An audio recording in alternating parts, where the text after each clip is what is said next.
अक्टूबर 2015 CIA headquarter Virginia Johan बर्नान एक और 9 number से कॉल आती है। कॉल करने वाला कोई बच्चा मालूम होता है जिसने जोहन को बताया कि उसने CIA के सारे सिस्टम को हैक कर लिया। इस कॉल को प्रैंक कॉल समझा जाता अगर ये किसी आम इंसान को की जाती, लेकिन जौहर बर्नान उस वक्त दुनिया की सबसे पावरफुल इंटेलिजेंस कंपनी CIA के डायरेक्टर थे, जिनको फ़ोन कॉल करना तो दूर की बात, उनका पर्सनल नंबर जानना भी एक बहुत बड़ी बात।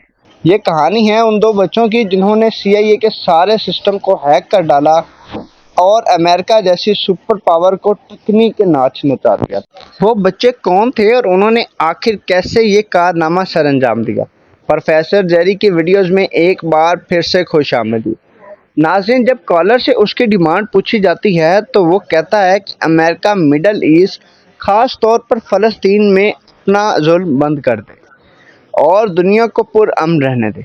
उसकी फ़ोन कॉल से पहले ही CIA को मालूम पड़ चुका था कि उनका सिस्टम हैक हो चुका है। यह हैकिंग CIA समेत अमेरिका को कई नुकसान पहुंचा सकती। कॉल के बंद होते ही पूरी अमेरिकन गवर्नमेंट हरकत में आ गई, क्योंकि एक बच्चे ने इतनी बड़ी इंटेलिजेंस एजेंसी को हैक किया था, तो ये CIA के लिए काफ़ी शर्म का मकाम था। इन्वेस्टिगेशन स्टार्ट हुई तो मालूम पड़ा कि ये कॉल अमेरिका से मीलों दूर इंग्लैंड के शहर लीस्टरशायर से एक 15 साल के बच्चे ने की थी। यह बच्चा खुद को हैकर कहता था और उसने एक हैकिंग कम्युनिटी बना रखी थी जिसका नाम क्रैकर्स विद एटीट्यूड था। पर इसने CIA को हैक कैसे और क्यों किया था, इसके बारे में जानने के लिए हमें थोड़ा और पीछे 2008 में जाना पड़ेगा, जहां से कहानी की शुरुआत होती है। 2008 में अमेरिका की स्टेट वर्जीनिया में एक दूसरा लड़का था जिसकी पहचान डिफॉल्ट के नाम से होती थी और ये वीडियो गेम्स का बहुत शौकीन था।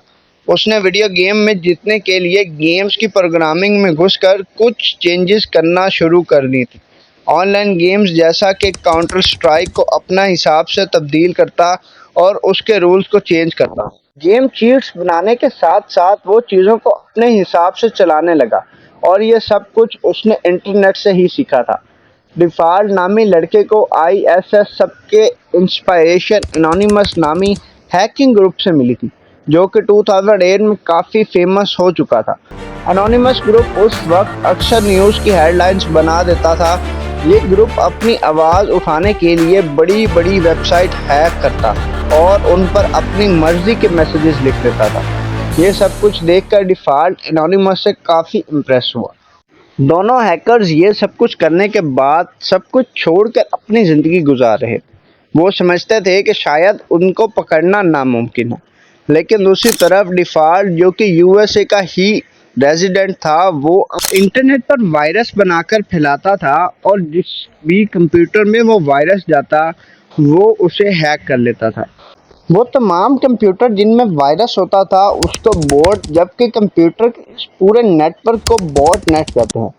क्योंकि एनोनिमस सेक्शन के मेंबर होने की वजह से डिफ़ॉल्ट के पास भी इस बोट नेट का एक्सेस था और उसने देखा कि इस बोट नेट में एक कंप्यूटर ऐसा है जो कनाडा के एक मेडिकल कॉलेज का था। डिफ़ॉल्ट ने उस कंप्यूटर पर थोड़ी सी और मेहनत की और उस मेडिकल कॉलेज के फाइनेंशियल रिकॉर्ड तक रसाई हासिल कर ली। उसने देखा कि स्कूल ने 1 मिलियन से ज़्यादा की रकम स्टूडेंट से अभी वसूल करनी थी और ये सारे रिकॉर्ड अब डिफ़ॉल्ट के पास आ चुके थे। ये पहली हैकिंग तो उसने स्टार्ट में की थी, लेकिन दूसरी दफ़ा 2014 में डेनमार्क के गवर्नमेंट ने एक शर्मनाक लॉ पास किया जिसके मुताबिक जानवरों के साथ जिनसी ज़्यादती की जा सकती है। ये खबर पूरी दुनिया में एनिमल राइट एक्टिविस्ट को बहुत बुरी लगी।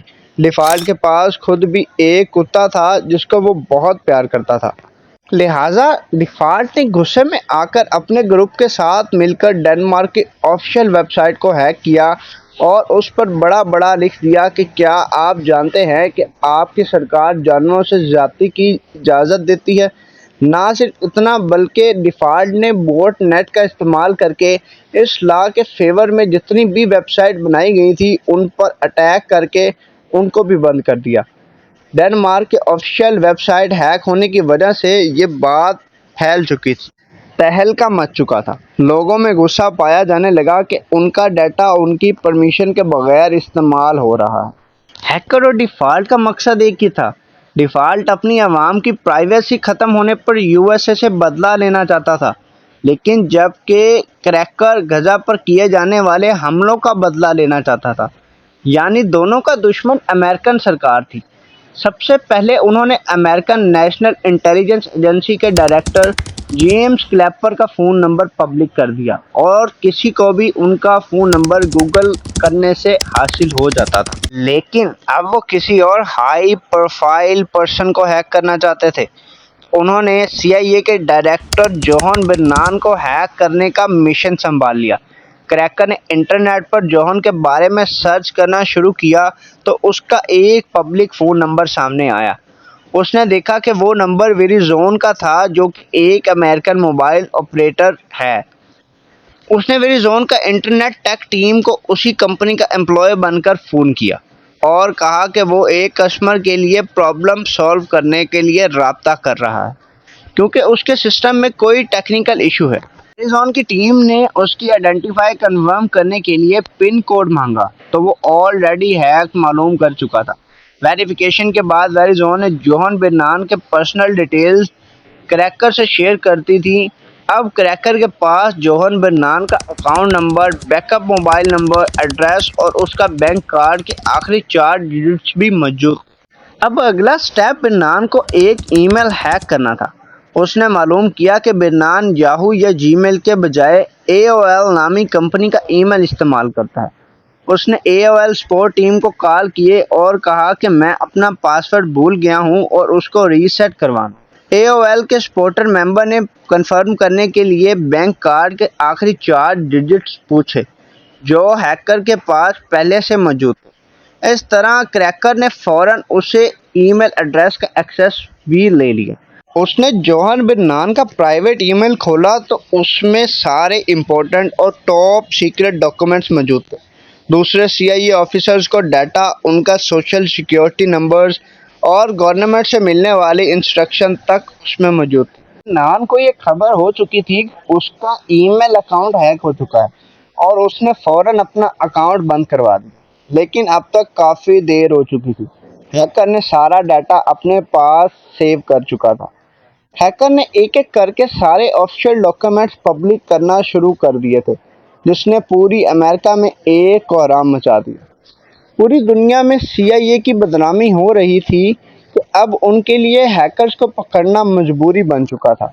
वो हर हाल में जल्द अज जल्द उनको पकड़ना चाहते थे, लेकिन वो कोई भी सुराग हासिल नहीं कर पाए। जोहन बर्नान को फ़ोन करने के कुछ दिनों के बाद क्रैकर ने डिपार्टमेंट ऑफ जस्टिस के 9,000 जबकि FBI के 20,000 एजेंट्स के पर्सनल इंफॉर्मेशन सोशल मीडिया पर शेयर कर दी। दोनों हैकर्स ये सब कुछ करने के बाद सब कुछ छोड़कर अपनी ज़िंदगी गुजार रहे थे। वो समझते थे कि शायद उनको पकड़ना नामुमकिन है, लेकिन दूसरी तरफ डिफ़ॉल्ट, जो कि USA का ही रेजिडेंट था, वो अब परेशान रहने लगा। उसे डर था कि अगर वो पकड़ा गया तो उसकी शहादत आने वाली है। शायद वो कभी पकड़ा ना जाता अगर डिफ़ॉल्ट से ये गलती ना हुई होती। उसने नशे में अपने दोस्त को बता दिया कि CIA को हैक करने के पीछे उसी का हाथ। बस ये गलती डिफ़ॉल्ट और क्रैगर को दोनों को ले डूबी। चंद दिनों के बाद FBI ने डिफ़ॉल्ट के कमरों में छापा मारा और उनको घसीटते हुए ले गए। इंटेरोगेशन के दौरान क्रैकर का नाम भी सामने आया, जिसको ब्रिटिश पुलिस की मदद से अरेस्ट करवा लिया गया।